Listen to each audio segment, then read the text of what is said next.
രാജ്യത്ത് ആദ്യഘട്ട തിരഞ്ഞെടുപ്പ് പൂർത്തിയായി. നാളെ രണ്ടാം ഘട്ട തിരഞ്ഞെടുപ്പാണ്. ആദ്യഘട്ടത്തിൽ വോട്ടിംഗ് ശതമാനം അല്പം കുറഞ്ഞിട്ടുണ്ട്. ഇത് ആരെ തുണയ്ക്കുമെന്നെല്ലാമുള്ള ചർച്ചകൾ കഴിഞ്ഞ ദിവസങ്ങളിലൊക്കെ സജീവമായി നടന്നു. പക്ഷെ അതിന് പിന്നാലെ രാജ്യത്തെ തിരഞ്ഞെടുപ്പ് പ്രചാരണത്തിൽ കാര്യമായ മാറ്റം വന്നു. പ്രചാരണ വിഷയത്തിൽ വർഗീയത, വിദ്വേഷ പ്രചാരണമെല്ലാം നിറയുന്ന കാഴ്ച കണ്ടു. എന്തായിരിക്കാം കാരണം? നമുക്ക് വിശദമായി പരിശോധിക്കാം.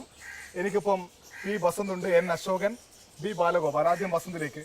ഈ ആദ്യഘട്ടത്തിന് ശേഷം വലിയ മാറ്റം പ്രചാരണത്തിൽ വന്നു. കാരണം എന്തായിരിക്കും? ആദ്യഘട്ടത്തിൽ ഈ 102 സീറ്റുകളിലേക്ക് തിരഞ്ഞെടുപ്പ് നടന്നപ്പോൾ കഴിഞ്ഞ തവണത്തെ, അതായത് 2019 അപേക്ഷിച്ച് ചെറിയ ഒരു വോട്ട് ശതമാനം കുറയുന്ന ഒരു കാഴ്ചയാണ് കാണുന്നത്. അപ്പോൾ ഇത് എന്താണ് കാരണം എന്നുള്ളതാണ് കണ്ടറിയേണ്ടത്. ഇപ്പോൾ തെരഞ്ഞെടുപ്പ് കമ്മീഷൻ തന്നെ പോളിംഗ് ശതമാനം കൂട്ടുന്നതിന് വേണ്ടിയുള്ള ചർച്ചകൾ നടത്തുന്നു. ചൂട് കാരണമാകാം, വേനൽ കടുക്കുന്നത് കാരണമാകാം എന്നുള്ള തരത്തിലുള്ള ചർച്ചകളൊക്കെ നടത്തുന്നു. പക്ഷേ ഇതിലെ രാഷ്ട്രീയം എന്ത് എന്നുള്ളതാണ്. ഇപ്പോൾ കഴിഞ്ഞ തവണ ഈ 102 സീറ്റുകളിൽ ഏകദേശം മെച്ചപ്പെട്ട പ്രകടനം BJP കാഴ്ചവെക്കാൻ കഴിഞ്ഞു. സ്വാഭാവികമായിട്ടും തമിഴ്നാട്ടിലെ 40 സീറ്റുകൾ മാറ്റിവെച്ച് കഴിഞ്ഞാൽ ബാക്കിയുള്ള സ്ഥലങ്ങളിലൊക്കെ വലിയ തോതിൽ നേട്ടമുണ്ടാക്കാൻ BJP കഴിഞ്ഞെങ്കിൽ ഇത്തവണ അത് രാജസ്ഥാൻ അടക്കമുള്ള സംസ്ഥാനങ്ങളിൽ BJPക്ക് കോട്ടം തട്ടിയിട്ടുണ്ട് എന്നുള്ള ചെറിയ സൂചനകളുണ്ട്. ഇപ്പോൾ നാഗോർ സീറ്റടക്കം നഷ്ടപ്പെടുന്നു എന്ന് ഒരു മന്ത്രി തന്നെ, രാജസ്ഥാൻ മന്ത്രിസഭയിലെ ഒരു മന്ത്രി തന്നെ പറയുന്ന വീഡിയോ ഒക്കെ പുറത്തു വന്നിരിക്കുന്ന ഒരു സാഹചര്യത്തിൽ രാജസ്ഥാനിൽ വലിയ മാറ്റങ്ങൾ ഉണ്ടാകുന്നു എന്നുള്ളൊരു സൂചന. ഉത്തർപ്രദേശിലെ പശ്ചിമ UPയിൽ തന്നെ കഴിഞ്ഞ തവണ 8 സീറ്റുകളിൽ തന്നെ 3-4 സീറ്റ് പോകുമെന്നുള്ള സൂചന. അപ്പം ഇതൊക്കെ കാരണമാണ് പെട്ടെന്ന് രണ്ടാം ഘട്ടത്തിലേക്ക് വരുമ്പോൾ പ്രധാനമന്ത്രി തന്നെ വിദ്വേഷ പ്രസംഗത്തിലേക്ക് കാര്യങ്ങൾ മാറ്റുന്നു. മുസ്ലിങ്ങളെ കേന്ദ്രീകരിച്ചുകൊണ്ടുള്ള പ്രചരണത്തിലേക്ക് നീങ്ങുന്ന ഒരു കാഴ്ച വരുന്നു. അപ്പോൾ ഇത് ഒരു ഡിസ്കോഴ്സ്, അല്ലെങ്കിൽ ഈ ഒരു ഇലക്ഷൻ്റെ ഡിസ്കോഴ്സ്, തെരഞ്ഞെടുപ്പിൻ്റെ ഒരു ചർച്ച മാറ്റുന്നത് BJPക്ക് ഈ ഒരു തലത്തിലേക്ക് കൊണ്ടുപോയാൽ മാത്രമേ സാധിക്കുകയുള്ളൂ എന്നുള്ളൊരു വിലയിരുത്തലാണ് ഇപ്പോഴുള്ളത്. അതിന് കോൺഗ്രസിനെ അവർ കൂട്ടുപിടിച്ചു എന്ന് നമുക്ക് കരുതാം. രണ്ടാമതായി പറയാനുള്ളത്, കഴിഞ്ഞ 2 ദിവസം പ്രധാനമന്ത്രിയുടെ പ്രസംഗവുമായി ബന്ധപ്പെട്ട വിവാദങ്ങളാണ് നടന്നതെങ്കിൽ ഇന്നലെ ആയപ്പോഴത്തേക്കും അത് ഇൻഹെറിറ്റൻസ് ടാക്സുമായി ബന്ധപ്പെട്ട് വന്നു. അപ്പോൾ ഓരോ ഘട്ടത്തിലും തെരഞ്ഞെടുപ്പിൻ്റെ പ്രചാരണം ഒരു പ്രത്യേക രീതിയിലേക്ക് വഴിതിരിച്ച് വിടുന്ന ഒരു കാഴ്ചയാണ് കാണുന്നത്. മംഗൾസൂത്രത്തെക്കുറിച്ച് പറയുന്നു. അപ്പോൾ ഇതെല്ലാം BJP ഒരു പ്രത്യേക തലത്തിലേക്ക് ഈ പ്രചരണം കൊണ്ടുപോകാനുള്ള നീക്കം വളരെ സജീവമാക്കിയിട്ടുണ്ട് എന്നുള്ളത് പ്രതീക്ഷിച്ച പോലെ അവർക്ക് നേട്ടം കൊയ്യാൻ കഴിയുന്നില്ല എന്നുള്ളൊരു സൂചന അവർക്ക് എവിടെ നിന്നോ ലഭിച്ചിട്ടുണ്ട് എന്ന് വേണമെങ്കിൽ നമുക്ക് വ്യാഖ്യാനിക്കാം. അത് ഞാൻ കക്കൂസ് ഉണ്ടാക്കി കൊടുത്തു, വീടുണ്ടാക്കി കൊടുത്തു എന്ന് പറയുന്നതിന് പകരമാണ് ഇത്തരം ചർച്ചകൾ. അശോകേട്ടൻ ഒരുപാട് വർഷമായി ഈ തെരഞ്ഞെടുപ്പ് റിപ്പോർട്ട് ചെയ്യുന്നില്ല. ഈ നിലയിലുള്ള ഒരു പ്രചാരണം കഴിഞ്ഞ ഏതെങ്കിലും തെരഞ്ഞെടുപ്പുകളിൽ കണ്ടിട്ടുണ്ടോ?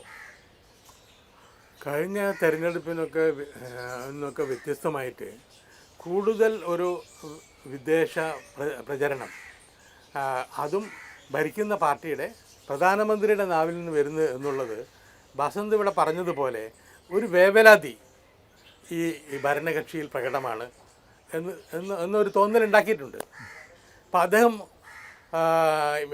പറയുന്നത് കോൺഗ്രസിൻ്റെ പ്രകടന പത്രിക, ആ പ്രകടന പത്രികയിൽ ഉള്ള കാര്യങ്ങൾ ചൂണ്ടിക്കാട്ടി ആണ് അദ്ദേഹം സംസാരിക്കുന്നത്. കോൺഗ്രസിൻ്റെ പ്രകടന പത്രിക സാധാരണ പോലെ ഒരു മാമൂല് പോലെ ഒക്കെയാണ് സാധാരണ ഉണ്ടാവുക. കോൺഗ്രസിൻ്റെ മാത്രമല്ല, പ്രകടന പത്രിക വോട്ടർമാർ അത്ര ശ്രദ്ധിക്കാറില്ല.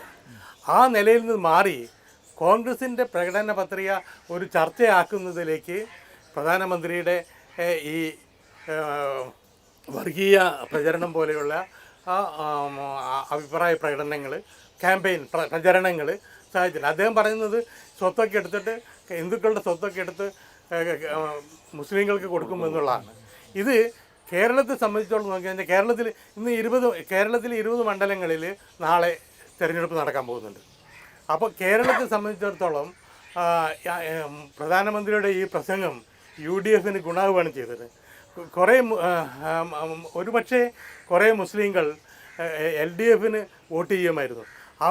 അവരിൽ നല്ലൊരു വിഭാഗം തന്നെ മാറി ചിന്തിക്കാൻ ഇടയുള്ള രീതിയിലാണ് ഉള്ള ഒരു പ്രചരണമാണ് കോൺഗ്രസിന് സഹായിക്കുന്ന രീതിയിൽ, UDFന് സഹായിക്കുന്ന രീതിയിലാണ് പ്രധാനമന്ത്രിയുടെ ഈ പ്രചാരണം ഉണ്ടായിട്ടുള്ളത്.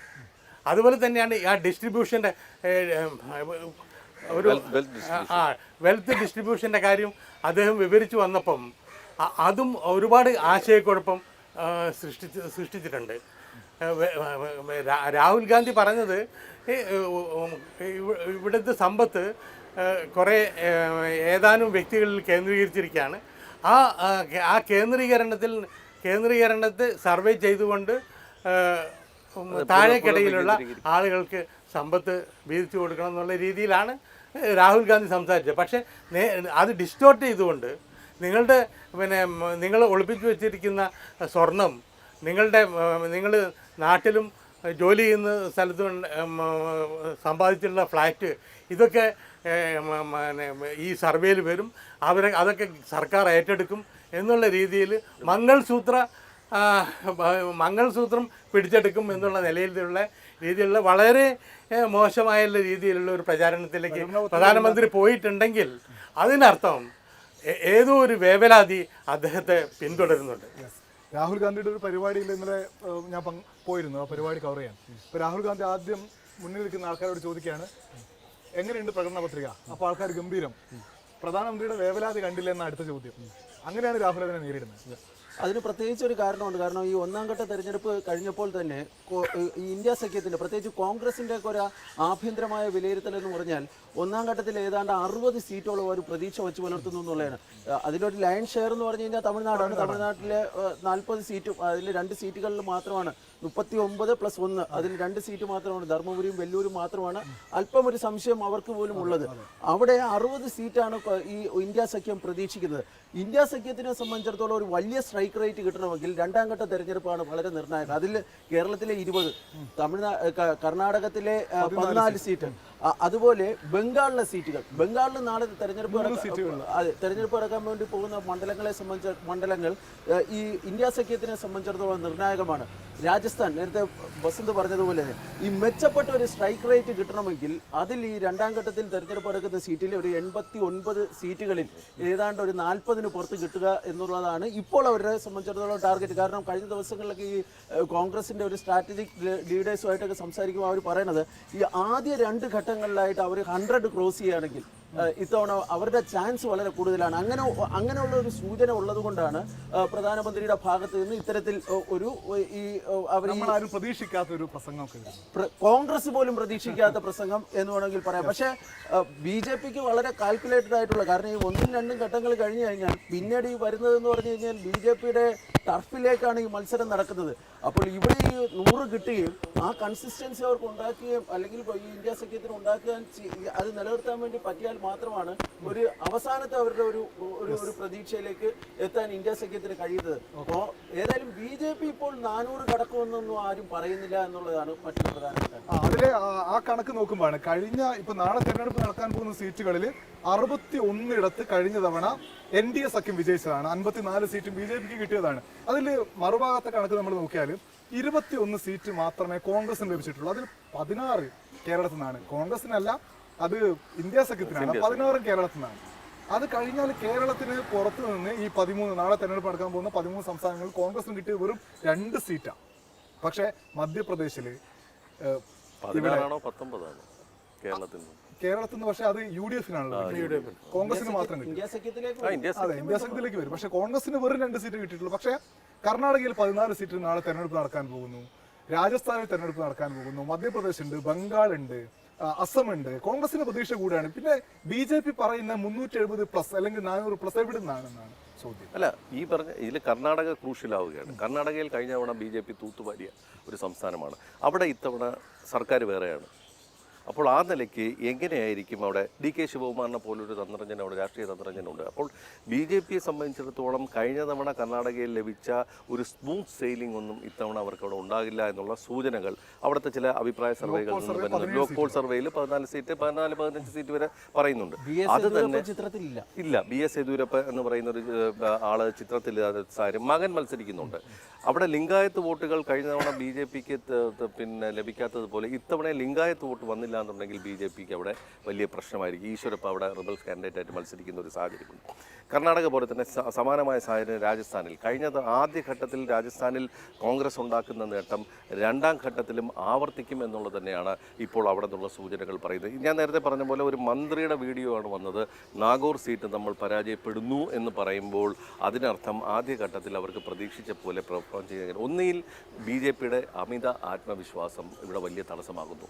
ഇവരുടെ വിന്നിംഗ് സീറ്റുകൾ എന്ന് പറയുന്ന രാജസ്ഥാനിലോ മധ്യപ്രദേശിലോ ഒക്കെ തന്നെ ഇവർക്ക് എത്രത്തോളം പെർഫോം ചെയ്യാൻ കഴിയുമെന്നുള്ളത് ഒരു സംശയമായി അവർക്ക് ഇപ്പോഴും നിൽപ്പുണ്ട് എന്നുള്ള കാര്യത്തിൽ യാതൊരു സംശയവുമില്ല. അതിൽ ഏറ്റവും സുപ്രധാനമായിട്ടുള്ള കർണാടകയിലെ പെർഫോമൻസ് എങ്ങനെ ഇരിക്കും എന്നാണെങ്കിൽ ദക്ഷിണേന്ത്യയിൽ BJPക്ക് വലിയ തോതിൽ അടിതെറ്റും ഇത്തവണ എന്നുള്ള കാര്യത്തിൽ സംശയമില്ല. ഉറപ്പായിട്ടും. അശോകൻ എന്താ തോന്നുന്നത്? ഇപ്പോൾ കർണാടകത്തെ പറ്റി പറയുകയാണെങ്കിൽ കർണാടകത്തിൽ ഇത്തവണ അവരുടെ കൂടെ JDS ഉണ്ട്, ദേവഗൗഡയുടെ JDS. അപ്പോൾ JDS അവിടുത്തെ ഒരു പ്രധാനപ്പെട്ട കക്ഷിയാണ്. 3 കക്ഷികളാണ്, കോൺഗ്രസ്, JDS, BJP. അപ്പോൾ JDSും BJPയും കൂടെ നല്ലൊരു കോമ്പിനേഷനാണ്.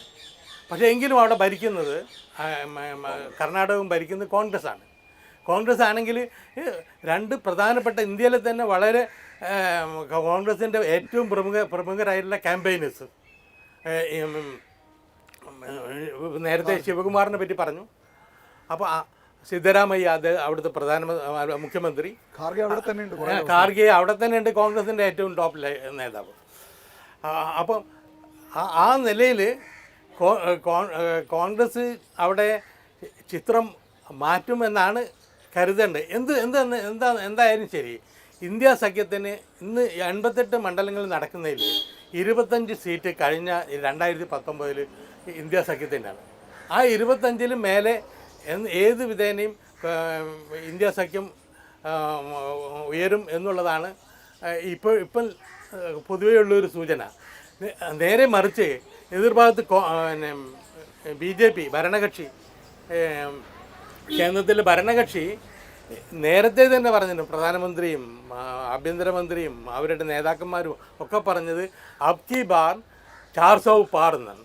400 ഇത്തവണ 400-ൽ പരം എന്നാണ് അവർ. 400 കടക്കും എന്നാണ് അവർ പ്രചരണം. ഞങ്ങൾ വെസ്റ്റേൺ UP പോയപ്പം നമ്മളെല്ലാ സ്ഥലത്തും കണ്ടിട്ടുള്ള പ്രചരണം അബ് കി ബാർ 400 പാർ എന്നാണ്, 400 കടക്കുന്നതാണ്. പക്ഷേ ആ 400 കടക്കില്ല എന്ന് മാത്രമല്ല, ഇപ്പം ഭൂരിപക്ഷത്തിൻ്റെ ഘട്ടത്തിൽ തന്നെ അല്പം സംശയം ഉണ്ടാക്കിയിട്ടുള്ള രീതിയിലാണ് ഇപ്പം പൊതുവെ കാണുന്ന ഒരു സാഹചര്യങ്ങൾ. അതെ, അശോകൻ അതിന്റെ വിലയിരുത്തുന്നത് 400 കടക്കുക എന്നുള്ളതിനപ്പുറത്ത് നിലവിലുള്ള സീറ്റുകൾ BJPക്ക് നഷ്ടപ്പെടുമോ എന്ന ചോദ്യമാണ് യഥാർത്ഥത്തിൽ ഉയർന്നു വരുന്നതെന്ന് തോന്നുന്നു ഈ 2ാം ഘട്ടത്തിൽ. ഞാൻ നേരത്തെ പറഞ്ഞതുപോലെ തന്നെ ഇപ്പം ഈ IPL-ലേക്ക് കാലഘട്ടമാണ്. ഈ ആദ്യത്തെ ഒരു ഓവറുകൾ എങ്ങനെ ബാറ്റ് ചെയ്യുന്നു എന്നനുസരിച്ചാണ്. അവിടെയാണ് കോൺഗ്രസിൻ്റെയും ഇന്ത്യ സഖ്യത്തിലെയും ഒക്കെ നേതാക്കൾ പറയുന്നത്, ആദ്യ 2 ഘട്ടത്തിൽ 100 കടന്നാൽ ഞങ്ങൾക്കൊരു ഫെയർലി, കാരണം 272 എത്തണം ഈ ഇന്ത്യയിലേക്ക് അധികാരത്തിലേക്ക് എത്തണമെങ്കിൽ. ആ 272 എത്തിയില്ലെങ്കിൽ പോലും 200 കഴിയണമെങ്കിൽ പോലും ഈ ആദ്യ 2 ഘട്ടങ്ങൾ കോൺഗ്രസിനെ സംബന്ധിച്ചിടത്തോളം വളരെ ക്രൂഷ്യലാണ്. എനിക്ക് ഈ തെരഞ്ഞെടുപ്പിൽ ഈ ദക്ഷിണേന്ത്യൻ സംസ്ഥാനങ്ങൾ പറഞ്ഞു, ഇതിനോടൊപ്പം തന്നെ തെലങ്കാന, ഇനി തെരഞ്ഞെടുപ്പൊക്കെ തെലങ്കാന, ബീഹാർ, മഹാരാഷ്ട്ര, ഈ സംസ്ഥാനങ്ങൾ എങ്ങനെയായിരിക്കും, അല്ലെങ്കിൽ ഈ സംസ്ഥാനങ്ങളിൽ ഉണ്ടാകുന്ന ഫലമായിരിക്കും ഈ തെരഞ്ഞെടുപ്പിന്. ഇതാദ്യം ഒരു 1 സൈഡഡ് മാച്ച് എന്നൊക്കെ ആയിരുന്നു ആദ്യ ഘട്ടങ്ങളിലൊക്കെ പറഞ്ഞിരുന്നത്. പക്ഷേ ഇപ്പം ഈ കളി തുടങ്ങിയപ്പോൾ ഒരു അണ്ടർഡോഗ്സ് ആയിരുന്ന, അല്ലെങ്കിൽ വലിയ പ്രതീക്ഷയൊന്നും ഇല്ലാതിരുന്ന ഒരു ഇന്ത്യ സഖ്യത്തിന് നേരിയ പ്രതീക്ഷ നൽകുന്ന തരത്തിലാണ് ആദ്യ ഘട്ടങ്ങളിലുള്ള ഇത് വരുന്നത്. അതുകൊണ്ട് ഈ സംസ്ഥാനങ്ങളിലൊക്കെ ഉണ്ടാകുന്ന ഫലം കോൺഗ്രസിനെ സംബന്ധിച്ചിടത്തോളം ഇന്ത്യ സഖ്യത്തിനെ സംബന്ധിച്ചും വളരെ നിർണായകമായി. ഇതിൽ ഇങ്ങനെ പറയാം, കേരളത്തിൽ നിന്ന് BJPക്ക് സീറ്റ് കിട്ടുമോ സാധ്യത? കർണാടകയിൽ നിന്ന് സീറ്റ് കിട്ടാനുള്ളത് കോൺഗ്രസിനാണ്, നഷ്ടപ്പെടാനേ ഉള്ളൂ BJP. രാജസ്ഥാനിൽ നഷ്ടപ്പെടാനേ ഉള്ളൂ BJPക്ക്, കിട്ടാനുള്ളത് കോൺഗ്രസിനാണ്. മധ്യപ്രദേശില് കോൺഗ്രസിനും കിട്ടാനുണ്ട്. അപ്പം സ്ഥിതി വളരെ മധ്യപ്രദേശ് കഴിഞ്ഞോട് ഒറ്റ സീറ്റേ ഉള്ളൂ. അത്രേ ഉള്ളൂ. അപ്പം ചിത്രം വ്യക്തമാണ്, നഷ്ടപ്പെടാനുള്ളത് BJPക്കാണ്, നേടിയെടുക്കാനുള്ളത് കോൺഗ്രസിന് ഈ 2ാം ഘട്ടത്തിൽ. എന്തായാലും മണ്ഡലങ്ങൾ കൂടുതലായി വോട്ട് ചെയ്യാൻ പോകുന്ന നാളെ ചിത്രം വളരെ വ്യക്തമാണ്. കൃത്യമായ ഫൈറ്റാണ്. അത് നമുക്ക് പ്രധാനമന്ത്രിയുടെയും BJP നേതാക്കളുടെയും രാഹുൽ ഗാന്ധിയുടെ ഒക്കെ പ്രസംഗങ്ങളിൽ നിന്ന് പോലും വായിച്ചെടുക്കാൻ പറ്റും. നാളെ കാണാം.